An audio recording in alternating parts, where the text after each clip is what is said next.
Hello, and welcome to another episode of the Steer Your Career podcast. On today's podcast, it's a very interesting conversation between me and Grant Sundbye. He is on a mission to accelerate the careers of 10,000 Koreans. He's focused on that market, helps support Koreans.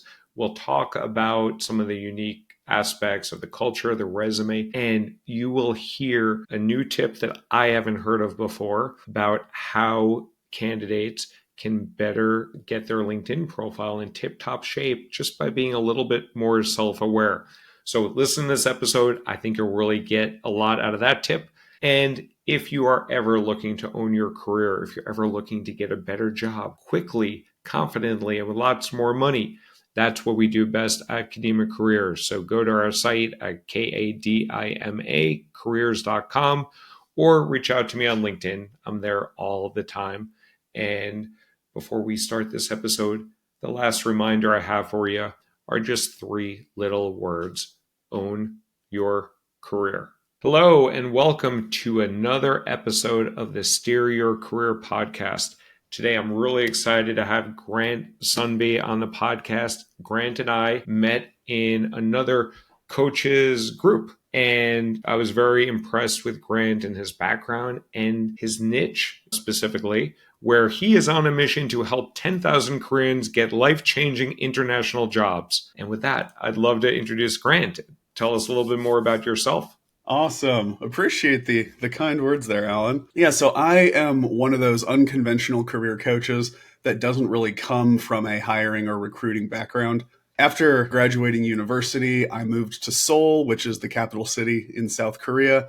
I spent 3 years working at a few different business communication academies there, where I would help non-native professionals who are working in English-speaking environments give better presentations, write better emails. And as I was there, I noticed a couple of things. First of all, there was a really big disconnect between the English and the curriculum being taught in those schools versus what is actually used when you're communicating with colleagues in the modern day business world. They focused a lot on grammar, a lot on preparing for exams. It was academic focused as opposed to what you would want in a meeting where things are quick, they're to the point, you're very clear, you're not overly communicating these long, complex thoughts with advanced vocabulary. And I also noticed that a lot of the clients were very hardworking. These are Korean people that are working 10 plus hour days, and they're coming to this academy afterwards. They're also raising kids. They're passionate about what they do. And I think they deserve better when it comes to their careers. The opportunities for growth in Korea, it's a great country, it's a growing economy, but it is still a little bit limited. And I think that Korean people have a ton of value to offer the world. And I think they deserve to be in work environments that fully appreciate what they bring to the table. Awesome. And why Seoul? Of all the cities, of all the places in the world, what brought you to Seoul in Korea? Don't have too interesting of an answer there. I was aimless, like a lot of people were when I graduated college. The plan was to teach English abroad for a couple years to delay adulthood. And just looking online, studying more about the teaching market, for beginners, the best areas are Japan and Korea. So I pretty quickly narrowed it down to those two countries. And a family friend had lived in Korea, loved it, and said, you got to go to Korea. So that was the thought process behind that one. That's cool. So you narrowed it down to at least 2 out of the 195 countries to go travel to. As you've worked there, how is a job search and hiring process different in Korea, or is it in the Western countries from like what you've seen? And you work with Korean individuals that are trying to get jobs in the US? It's all over the place. My business has evolved. When I started in 2020, it was more focused on communication. It was helping people prepare for meetings with clients, writing better emails, people who were already at the international jobs. And as I grew and as I got a bigger following on LinkedIn, more and more people wanted help with their job searches. And so that's when I started learning from you, started learning from tons of recruiters, interviewing them, saying, hey, what do you look for in resumes? What do you want to see on LinkedIn? And I would say that the biggest differences, one, the Korean culture values education a lot. So much so that people often in their resumes and in their LinkedIn, they lead with their education as opposed to leading with their work accomplishments. Interesting. It's not uncommon to get a resume that the very first section is education and they're talking about stuff from 2005. And then you got to go midway through the first page to get to their work experience, which is much more recent and obviously much more relevant as a job seeker. And I would say the second big difference is that LinkedIn is not nearly as emphasized in Korea as it is in the US and in some Western countries. A lot of people, they don't see the value of writing their profile. I get so many messages asking for help writing a resume or help preparing for interviews. I barely get any related to LinkedIn profile writing or networking. And it's often very eye opening when I meet with people and I talk about what they've been doing in terms of their job search strategy. And I mention, what have you been doing on LinkedIn? They say, oh, not really anything. And I say, okay, here's what could really make a change for you. I can help you with your resume, but I think this is going to make the biggest difference. And let's switch to LinkedIn. What's different about some of the Korean clients that are coming to you, perhaps, than others? And is there different advice that you're offering them, or are there patterns of gaps that you see? And where are you trying to get them to on LinkedIn? I would say a lot of them are beginners on the platform, or at the very least, someone that does not use it regularly. Maybe they set up a profile 2 or 3 years ago, but it's pretty bare bones. There's not a lot of substance there. There's probably no real measurable results or achievements. They might not have a banner image. They might not even have an about or a featured. And maybe they have 34 connections total. And I think before you're worrying about networking, let's get you a really good profile first.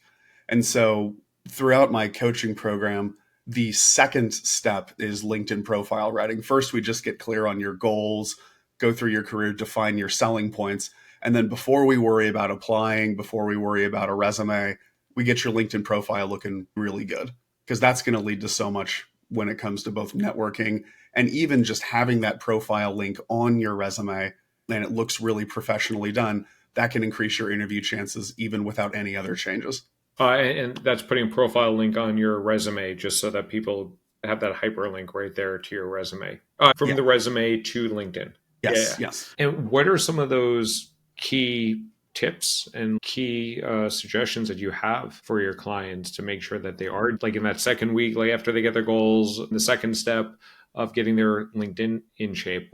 What are you advising Mhm. them? And what are some of the key areas that people can really boost their presence? Sure. One thing that I would recommend to anyone who's new or inexperienced on LinkedIn and using it to search for a job is to, as best you can, consider a hiring team's perspective. Imagine you are a recruiter. This is an exercise that I do with my clients. Get 10 profiles of people in your industry. So if you're a software engineer, just pull up 10 software engineering profiles, people that you don't really know. Imagine you are head of a software engineering team or you're recruiting for a software engineering role. Take 1 minute, go through all 10 profiles each and imagine you're going to choose 3 of them to interview. So choose the 3 that you would interview. And for each one, ask yourself why. What about this person's profile stood out to me enough that I would select them for an interview as opposed to the other 7? And if you just do that, you can naturally, in most cases, come up with a few ways to make your own profile better. I love that. I've not heard of that idea, and I always like learning something new. That's a great. I often tell individuals as they're meeting with people, look at what their LinkedIn profile looks like. And the people that you want to Yeah, yeah. emulate, look at their. But I think it's also a really good exercise as well about looking at these like 10 strangers like in your competitive space. And you can, after you've chosen your top 3, you can even do the opposite. Choose your bottom 2 or bottom 3. Who are the 2 or 3 that there's no way you'd be interested in, and then why? So when your clients are acting as recruiters and they're looking at these 10 profiles and they're selecting the 3, what do you hear them come back with you? Like when you ask them, why do you select those 3? What do they tell Mhm. you? What are those attributes that they, in the position of the recruiter, are selecting candidates for? There's several common themes. So, one, just the completeness of the profile. 2, I would say that that the winning profile shares some type of interest or passion or belief related to their work. It's not just the bare bones adjective software engineer with 12 years of experience. There might be a story, there might be some form of enthusiasm for the work that they do. So I would say complete profile, some type of passion or belief, lots of relevant experience with relevant results. So it's not just I have 12 years of experience. It's I have 12 years of experience. Throughout that time, some of my best achievements are, and then some specific examples of impact and of value created in the workplace. It's interesting. You didn't mention companies or schools that people came from. Yeah, that could also be true if they've worked for really relevant companies. That's one area where Korea is a little bit different because there are a lot of companies that are relevant to Korea that might not be relevant to the US Yeah. or other areas of the world. Yeah, I've never been a recruiter, but I was a hiring manager, although I have subbed in as a recruiter when I've had recruiters on maternity leave, and I just helped them out while Mm-hmm. they were gone. Mm-hmm. But the things that I focused on, and I still focus on, are the companies, the titles, the years of experience, the trajectory. If someone has a good school, and they always have that at the top of their profile, like usually if they have a good school, it's up at the top. That's always something that caught my attention in the eye of a recruiter. Mm-hmm. Yeah, very Yeah. true. Very true. What are some of the cultural differences? So your clients are Koreans living in Korea or Korean Americans, or what's a mix between the type of clients that you work with? I would say basically all the clients I work with were raised and grew up in Korea. Where they are in the world, I'd say half of them are living in Korea right now. And of that group, some of them want to get jobs at international companies within Korea where English is still something they would need, and other ones want to go abroad. And then the other half of my clients are Koreans born, grew up in Korea, but they already are abroad, and maybe they're looking for their next opportunity abroad, or they just graduated a US master's program and they're looking for their first job in the US. It's a pretty big mix, which because I don't like doing the same exact thing again and again. And then where are they getting jobs? Are they getting jobs mostly in Korea or in the States, or is it half and half? It's a pretty big mix. In total, I believe I've helped people get jobs in 13 countries. Korea would be the biggest one. A lot of European countries are quite popular in Korea because they have a bit of an extreme work culture. So the work-life balance can be very appealing. I've had some clients get jobs in the Netherlands, in the UK, in Stockholm, Sweden. I think I've had one person get a job in Germany. And there are also some areas of Asia that are also popular. I helped someone get a job in Tokyo, in Singapore. So it's a pretty big mix. It's hard keeping my calendar organized with all the time zones. Yeah. But other than that, I really enjoy Yeah. it. We have some clients in APAC and Asia, and it's tough, but I don't have too many, probably like 10% or 15% of our clients are there. So it's okay Mhm. for my time schedule, but it's all your clients. And what are some of them getting jobs in the States also, or it's mostly Korea and Europe? I've had a few people get jobs in the States. I had one person get a software engineering job in Chicago. I helped a guy get into Loyola University's neurology school for his medical residency. I'm a little bit biased. I always love helping people get jobs in the US. Yeah. And are most of your clients are like native Korean speakers, but they also speak English?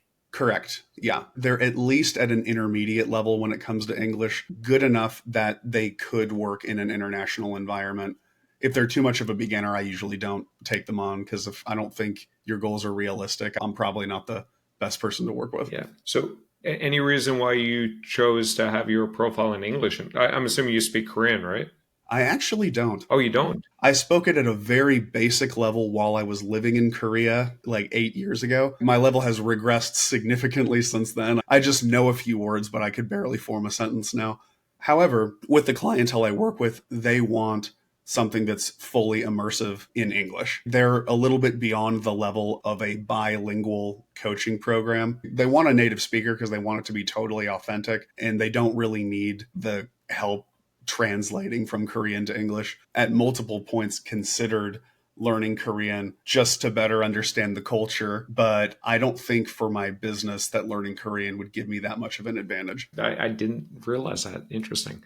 So, what other unique aspects are there of Korean markets? Are you working with Korean individuals that are trying to get jobs at US companies? I see a lot of the logos on your LinkedIn profile, like Meta and Samsung's a Korean company, but Google and Salesforce and ServiceNow. So, how is it different for your clients to get those jobs, like Meta and Google and ServiceNow?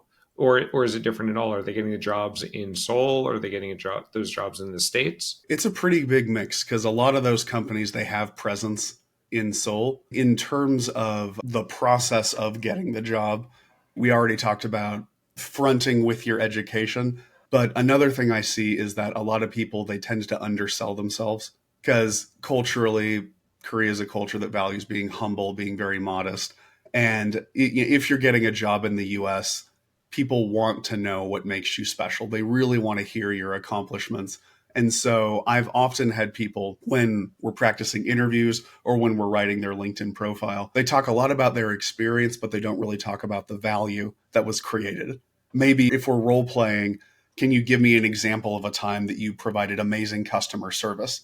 They'll talk about the situation, they'll talk about their actions, and they might end by saying, and then the customer was satisfied, or and then we got a good result, as opposed to saying, by the end, the customer gave us this amazing 5 out of 5 feedback score. They also stayed with our service. We were able to upsell them. And now they're one of our biggest customer accounts. We're making 15,000 a year from them. So they don't really give something like that. They just give a very vague, in the end, everything was okay kind of conclusion. When the folks are getting jobs at like these FANG companies, is there any difference that you see? Are they interviewing in Korea or in the States for some of these FANG companies? And if in Korea, have you seen any differences between the US interviewing process for Google and Meta? Because I'm quite familiar with those in the States and I have colleagues in Korea, but like where are you getting the folks jobs Mhm. at like the big tech companies and Salesforce?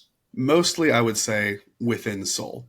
So I'm probably, at least within those companies, I'm a little bit more familiar with the Seoul hiring process than I might be what it would be in Silicon Valley. Yeah. A lot of those big companies, like Amazon's one that sticks out to me, it seems like their interview process is very standardized. Because I had a client who got a job at Amazon in Tokyo, and it was basically exactly, the interview process was exactly what you would get here in the US in terms of the questions, in terms of the stages. I would say the big difference for people I work with is the native English speakers tend to speak a lot faster than they're used to. So the interviewers asking them the questions can sometimes be more challenging here, as opposed to if it's a Korean person working with the global team somewhere in APAC. Job market, do you see any difference in the path into companies, whether it's more through cold applications or referrals, more important, less important in Korea than the States? Because like they're becoming almost essential to get a job.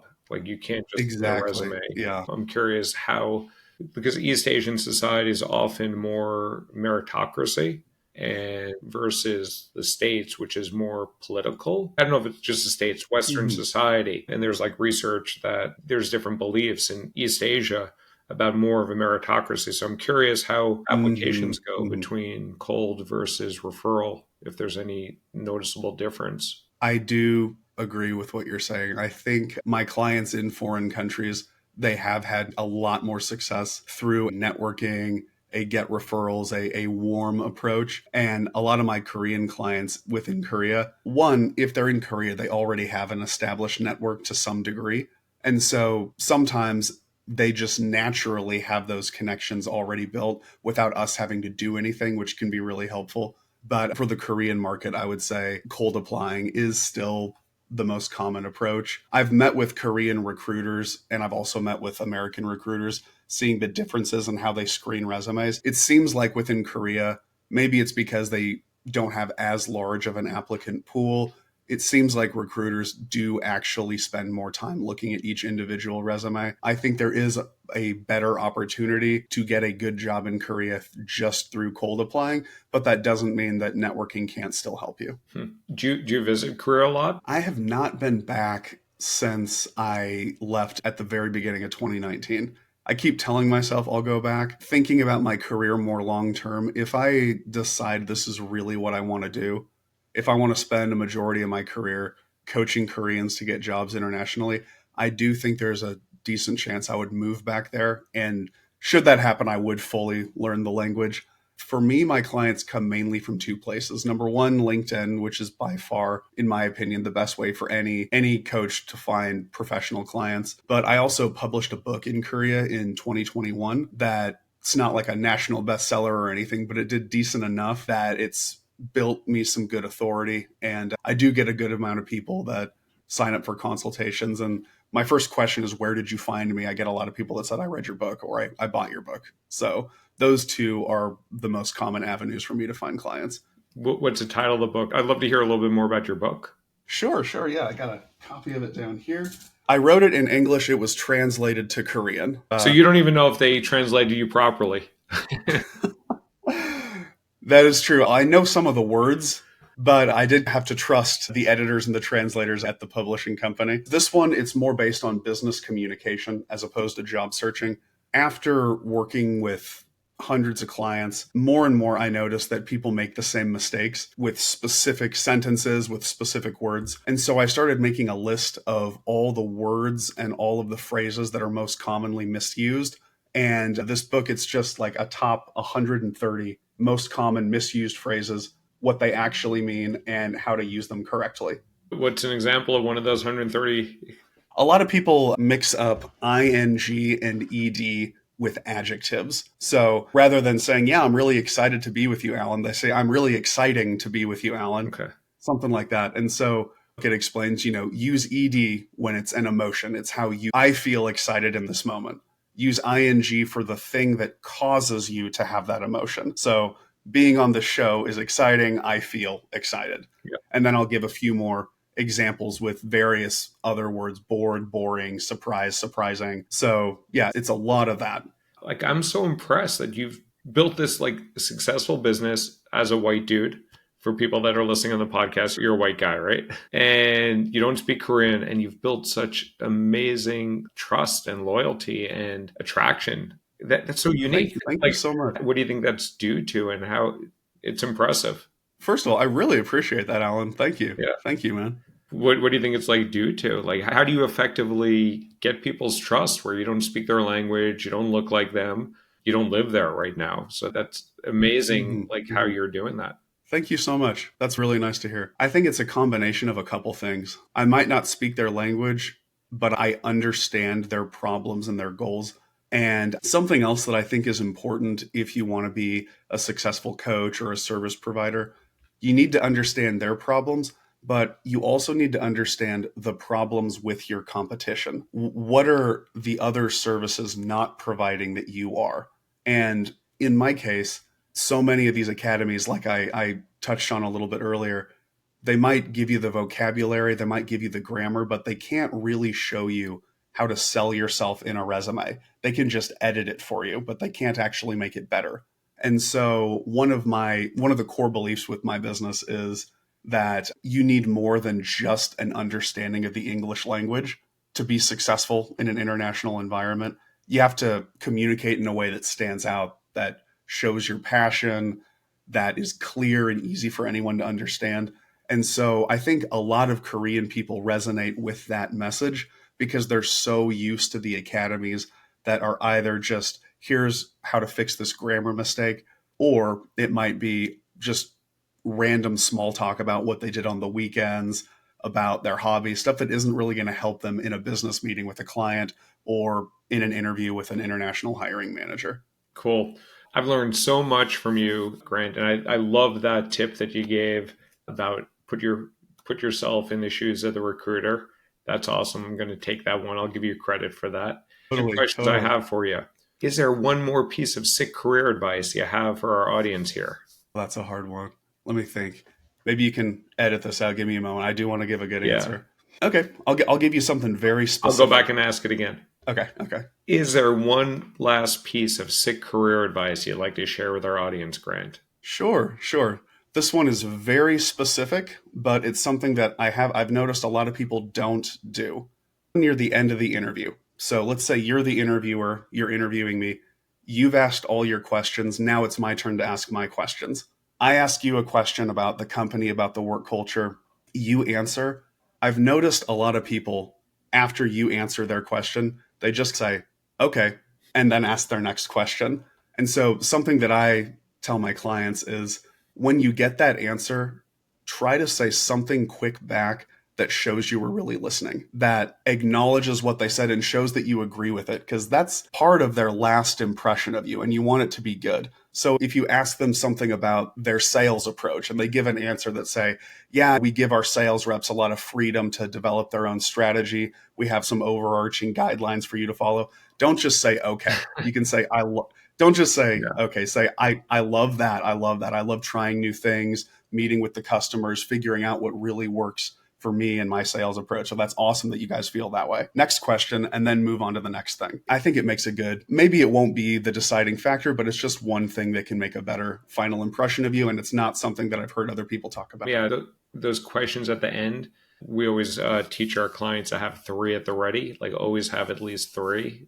You Oh, don't yeah. need to Oh, yeah. use them, but you don't want to be hemming and hawing when they ask you, okay, Grant, those are all the questions I have for you. What do you have for me? Yeah, Exactly. Yeah. No questions translates to either I'm not interested or I'm not prepared. exactly. Neither of which are good. Exactly. And then the last question I have for you, Grant, where can people find you, support you, reach out to you? Yeah, I am definitely most active on LinkedIn. I try to post at least 5 times a week. So follow me there. I'm pretty sure I'm the only Grant Sundby that exists. So you could just search my name, or maybe Alan, you can put Well, the oh, yeah, link we'll have the somewhere. link in here. Oh, okay, perfect, perfect. I also have a YouTube channel. It hasn't been super active for a while, but I'm planning on making it more active. My goal is to post once a week, and I will be focusing on job search and communication content for Koreans, but I want to have a bit of a broader audience there. So I think the stuff I have planned will be relevant for anyone. I'm planning to do some of my own collabs. Hopefully, Alan, we can do something there in the Sure. future. So yeah, I'd say LinkedIn and YouTube would be the best ways to get in touch. Awesome, Grant. Thank you so much for your time. I'm glad that we met through Daniel, who's also a podcast Totally. guest of ours in the past. Nice. And yeah, really appreciate your time. Thanks, Grant. Absolutely. Thank you for this opportunity, Alan. Sure.